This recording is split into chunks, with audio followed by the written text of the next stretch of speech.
To show you how applying for publication hubs work, I need to use two different browser windows to pretend to be two different users.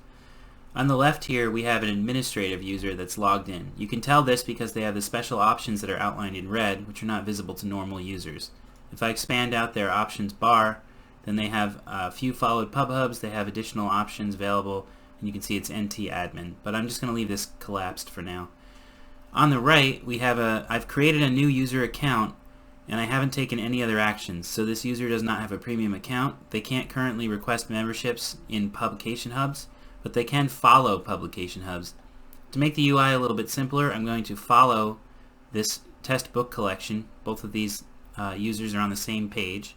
If I click follow for my new user, now they have a sidebar and you can see that they're encouraged to sign up for a premium membership, which would allow them to request to join this publication hub. So I'm just going to do that real quick. So we're going to buy the base plan for our premium membership. We're going to copy our test credit card number, click pay with card. Now we've paid, we're a member, and we should have additional abilities on publication hubs. If I go back to the hub, you can see it saying create profile to request to join. Before we can ask to join a hub, we have to add a name to our account. This is also telling me to set my profile. So if I click on create profile, I'm going to now say I am test author, just some placeholder data. For my portrait, I'm going to use this picture of Jenny. For my background image, I'm going to use my comic background. I'm not going to bother filling out the rest of this, but I will click on update profile. Now that my profile has been updated, I kind of quietly got a whole bunch of other options on the ChainLetter website. What we're interested in is visiting the test book collection publication hub.